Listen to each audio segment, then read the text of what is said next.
This is SSPTV News, brought to you by Samsung Productions and the Hazleton Standard Speaker.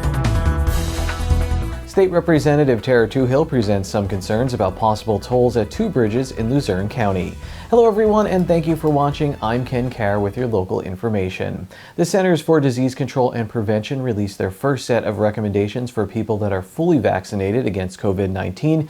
You're considered fully vaccinated 2 weeks after your second dose of the Pfizer or Moderna vaccines, or 2 weeks after the single dose of the Johnson & Johnson vaccine. Those fully vaccinated can visit others who are fully vaccinated indoors without masks or social distancing, and those from a single household who are at low risk for severe COVID-19 disease. They can also refrain from quarantine and testing after a known exposure if they're asymptomatic. The CDC still recommends those who are fully vaccinated to wear masks and social distance in public, and while visiting unvaccinated people who are at severe risk for COVID-19 disease, avoid medium and large-sized in-person gatherings and get tested for COVID-19 if they have symptoms. Two bridges may be tolled on Interstate 80 in Luzerne County. One bridge is in Black Creek Township over the Nescapec Creek, and the other is over the Lehigh River in Whitehaven. In today's news feature, we'll hear some concerns about these possible tolls from State Representative Tara Toohill, and then on Tuesday, a representative from PennDOT will address the issue.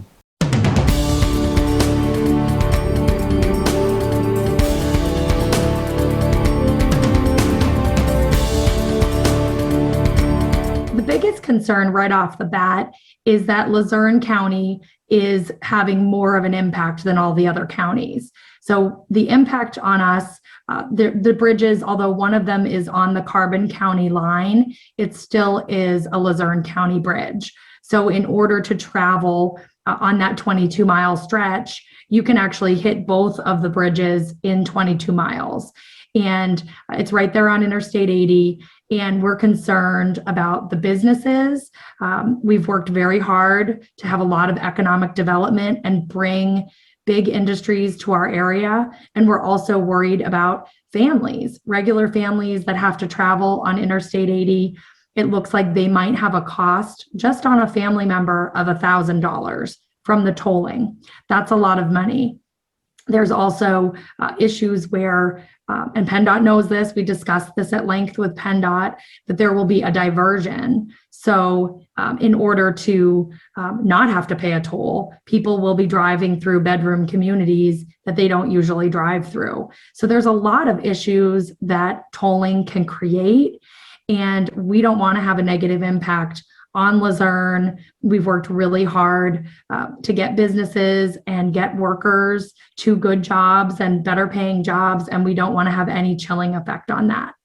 From what PennDOT's saying, they're saying, hey, we need to repair these bridges, we need money, this is one way to do it. Do you think maybe working with them, there's other ways to find out how you could keep bridges in good repair and roads without possibly doing this? That's some of the options. People immediately started asking, where is the gas tax going?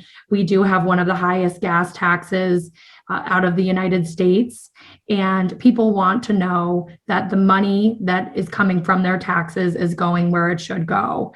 And we were able, in our discussions with PennDOT, they seem to be a little bit more flexible. They started talking about maybe only tolling one side of the highway, saying eastbound rather than both east and westbound.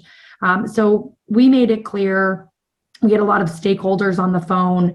We made it very clear that that this is just a proposal and that we are asking that this proposal be quashed. And so we're waiting to hear back on that. We're going to be having more meetings. PennDOT said they haven't done the economic studies or the impact studies yet. And right now, the community is gathering together. They can contact my office or the Greater Hazleton Chamber of Commerce. And we are coordinating with all of the stakeholders, letters going out about what the impacts could possibly be on our area. So it's been a good dialogue. I mean, PennDOT, everyone's, it's kind of been an open dialogue going back and forth, and so far with these meetings? Yes, but one of our main concerns is when the administration comes out with an idea like this, usually it's very far along in the planning process.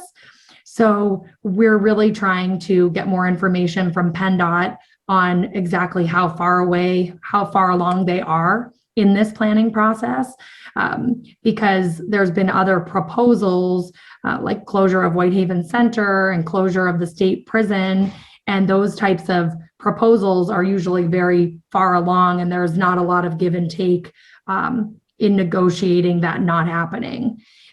So really, I mean, 2 of the 9 bridges in all of Pennsylvania are hitting Luzerne County and are going to impact Luzerne County. And we're trying to stop that from happening. There's other areas that would be able to handle a tax burden a little bit better than Luzerne County. We've been working to get out of this pandemic and get people back on their feet.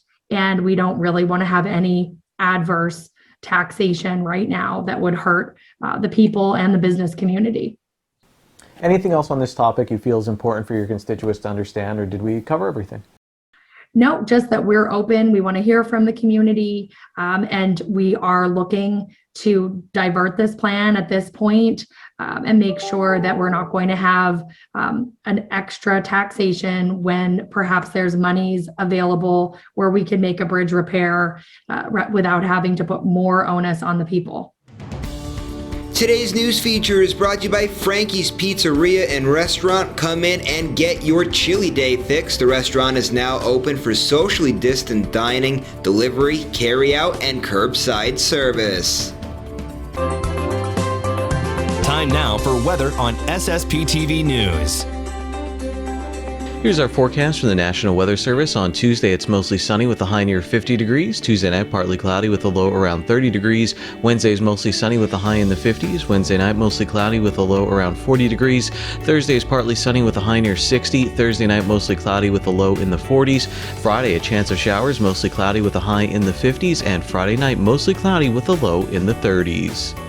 Coming up, a packed sportscast with 2 great stories. Next, Janine Lassant catches up with a kid who knows a thing or two about cooking, Chef Jake. And in the SSPTV Spotlight, we learn about the Schuylkill Technology Center. SSPTV News would like to send sincere condolences to the family and friends of these recently departed. Phyllis A. Clark, age 79, of Ringtown. The service will be held on Friday at 11 a.m. at the Gerard Manor Cemetery. Friends may call Friday from 10 to 11 a.m. at the cemetery. The Sean Clark Funeral Home is in charge of arrangements. Donald M. Nowitzki, age 88, of Reading. Services will be held at a later date under the John J. Puste Funeral Home. Florence M. Flo Labarczyk, age 90, of Hudson. Services will be held under the direction of the R.J. Flanley Funeral Home in New York. Robert Vincent Sacco, age 80, of Drums. Mass will be held on Wednesday at 10 a.m. at Church of St. Joseph. Friends may call Tuesday from 6 to 9 p.m. at the Fierro Funeral Home. Peter Semenza Sr., age 80, of Hazelton. Mass will be held on Thursday at St. Michael's Ukrainian Catholic Church. The Hillary J. Bonham Funeral Home is in charge of arrangements. Teresa Snyder, age 97, of Hazelton. A funeral service will be held on Thursday at 11 a.m. at Faith Assembly of God Church. Friends may call Thursday from 10 to 11 a.m. at the church. The Frank J. Bonham Funeral Home is in charge of arrangements. Leona Yule Schaefer, age 91, of Berwick. The Harmon Funeral Home in Rock Glen will announce the arrangements. And Michael S. Wolk Jr., age 68, of Drums. Services will be private on the Harmon Funeral Home in Drums. Today's social and obituary report is brought to you by Harmon Funeral Homes and Crematory. Call 570-788-0977 or go to harmonfuneral.com.